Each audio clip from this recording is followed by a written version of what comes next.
Who wants a $20 bill? Okay, come up here. Roll, Nolan. Okay, Nolan. All right. Tom, you want to come up here? Okay, come up here. All right, Mia, come up here.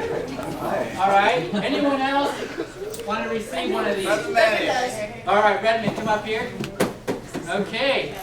So one of these chairs has a $20 bill and the other one has 10, and we want to just do a giveaway today because this is just a generous place. Generous with the Spirit of God and generous with money, apparently. So hold on, Redmond. Now, once you find your money, just go ahead and keep sitting there. We've got a quick question, no big deal for you, all right? So, all right, let's have a little drum roll for Redmond to see. All right. Aww. Nothing there. Okay. Yeah, I'll leave that there. Yeah, that's right. Okay, tell me your name again. Kurt. Kurt, all right, we'll wait on you, all right? Nolan? Drum roll for Nolan? Not that. Look under the seat. Oh. Keep looking. Oh!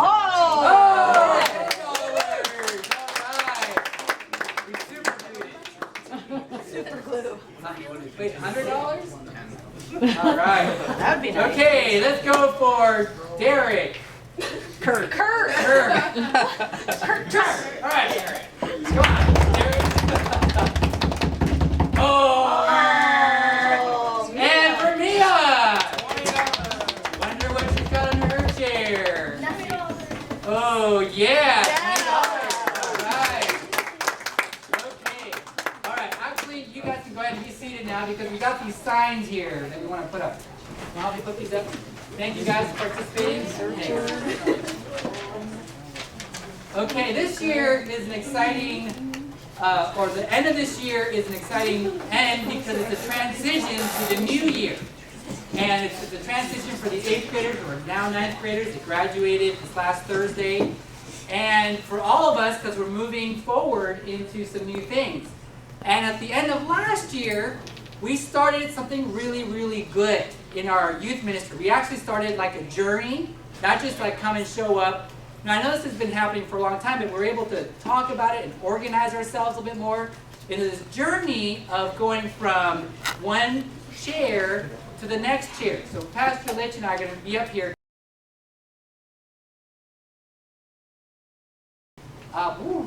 10:50, and then we got to run because we have some other speaking engagements, but the rest of the leaders will take care of everything. So let's talk about this real quick, Pastor Litch. What's a searcher? We all take turns being searchers, right? Especially if you want to know which direction to go. Adults, teenagers, in and out, searching, not searching. 4 actual modes here. I think sometimes during the teenage years, you jump back and forth. I think sometimes in the adult years I jump back and forth. I still want to go over about the basics of my faith. At no point do I have total closure. And that doesn't make it a weak faith. That makes it a faith that you continue to look at. Yeah? All right, so that's searcher, and I should have had you sit there. I'm going to sit here as a believer, or maybe stand back here. How about that? Okay, a believer, that's probably most of us, if not all of us. That's us who have said, okay, I've grown up in a Christian family. At some level, I've accepted Jesus Christ as my Savior, or I've accepted the faith. And so I'm here in church. I'm here at Youth Sabbath School to get something out of it, to socialize, to just see my friends. But somehow I'm in this chair. That's where I think some of us are. How about this one there, Rich? Some of us, and your parents, you've got some parents that are so involved in the church, go. And maybe it's possible for parents to be too involved. You got some other parents, and forget parents really, let's just talk about adults. Especially at a large church. You go to a large church many times just sort of to relax. Which is back to this one. Oh, I believe, but let someone else do it. The worker is the one who says, hey, what do we need to do? The group of you that went to Haiti. You didn't just sit back. You got involved. Okay? A very small percentage of Christians are in this one right here. In fact, the sad statistic is that about 20% of Christians do all the work, while the believers many times tell them how they should have done it correctly. And that happens at all ages. And, sure, you guys have got the energy to be right here. But sometimes you're like, even adults, you sort of go back and forth.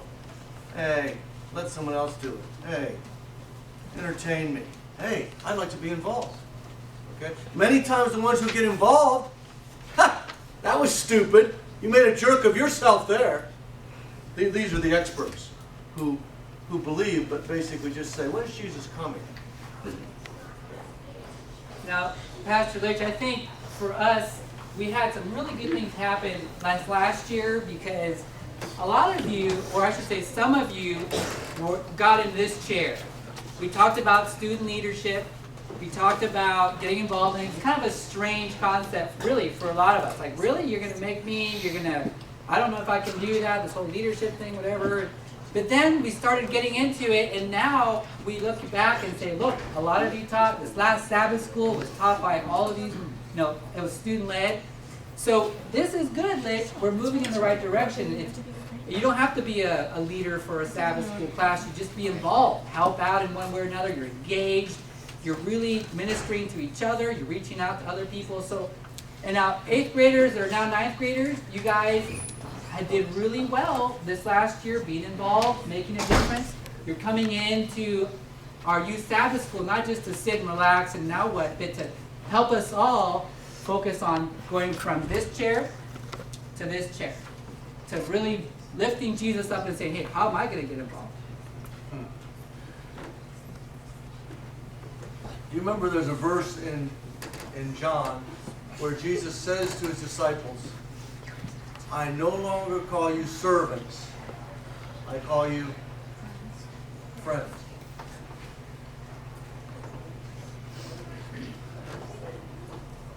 Sometimes your picture of God and what you believe about God determines whether or not you really consider him a friend, or you're like Dorothy before the Wizard of Oz. I would suggest to you that when you enter into this relationship right here, you're doing all kinds of things to serve. You certainly believe, but you're still searching for a closer relationship. Is it possible for adults not to be in this friend mode? They've heard about Jesus all their lives. Yeah. Is it possible to keep your Sabbath, to believe in time, to eat your right diet, and still not be in this mode? Yeah. That's my goal right there, is to be a friend of God. So when you're a friend of God, you're not like, well, I'm doing this because do I have my friends are doing to? Do I have to? I'm doing this because my friend Jesus is my king, and I want to do it. Yeah. Okay, so you guys, which chair do you think you're in? You're not going to have to answer anything. Just in your own mind, are you searching? I think all of us are probably searching, aren't we? But this is more like a non-believer or a brand new Christian or someone that just hasn't really connected to the family of faith. Are you a believer? Are you just kind of sitting here, coming year, week after week or whenever you can? Are you involved? Are you willing to get engaged? And you're kind of past that, it's all about me, or past that, what do people think about me? And you're like, you know what, I'm just going to do this for God because he did so much for me. Or are you a friend? Are you moved into that realm where it's like, you know what, Jesus is so real to me. He is my Savior, my friend, and I am willing to live and die for him. So that's the journey that we're moving forward. We're not just coming here to see our friends, even though that's great, and I think we should do that definitely. That we're here for God to move us into this realm of being purposeful in him. So I've got four quick things that are practical things for us, okay, that I think this year we could maybe do better at, maybe kind of practice a little bit. For number one, I think it's always a challenge for us to be friendly. There's new people that come into our youth Sabbath school, and some of us have been hanging out together at the school, at CA, and Maybe there's someone from public school or other schools. Let's be more friendly.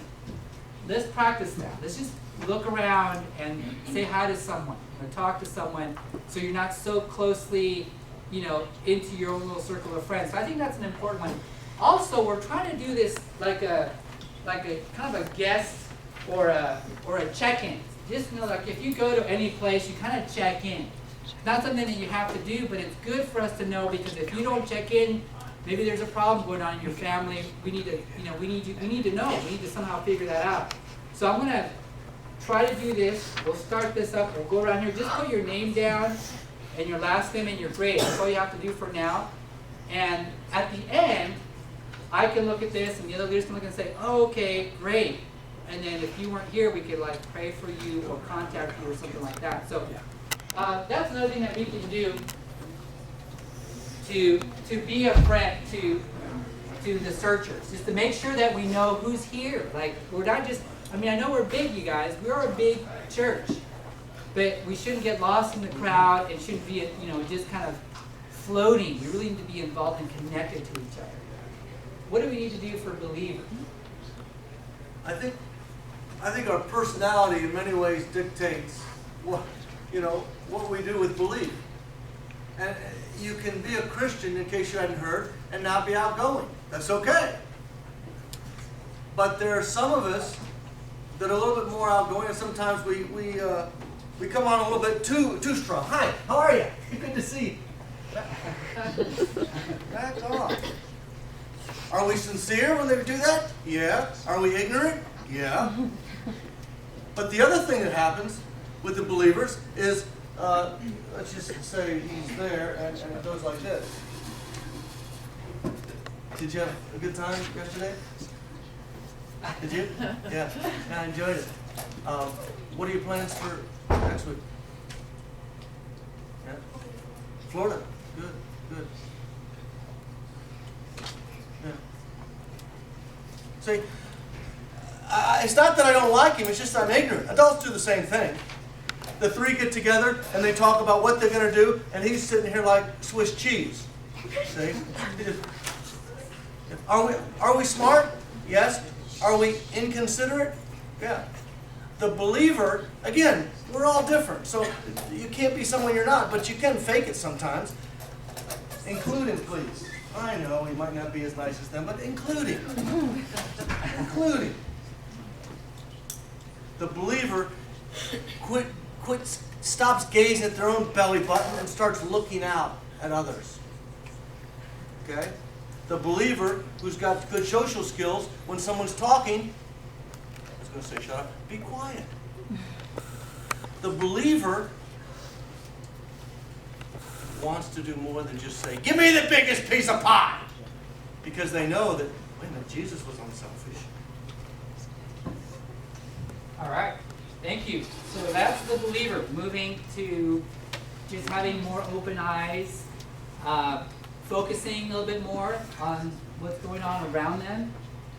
For example, I've got the whole cell phone thing going on because my notes aren't here. We use digital devices. Sometimes there's an important text that we want to respond to, and okay, that's fine.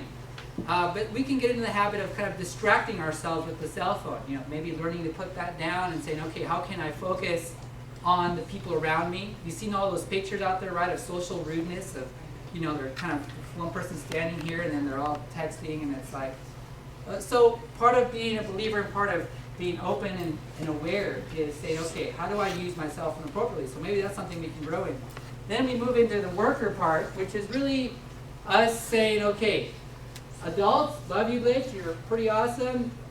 Let's all kind of back off a little bit and let's empower, and you guys take care of it. You guys do it. We'll support you, but you guys get excited when you're doing it. You don't get as excited when the adults are doing it, but when you're sharing faith with each other, it becomes much more real. And so that's going to help us focus on, okay, let's move into participating and making a contribution.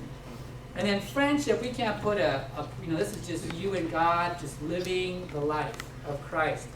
But where are you at in one of these? Are you here? Are you a believer? Are you a worker? Or are you a friend? We're going to practice this right now. We're going to split up into groups of 4. And we're just going to take some time to kind of get to know each other. And we're going to practice this. And then there's a little scripture reading and a little prayer that we'll have in the sheet. Here's how we'll do this.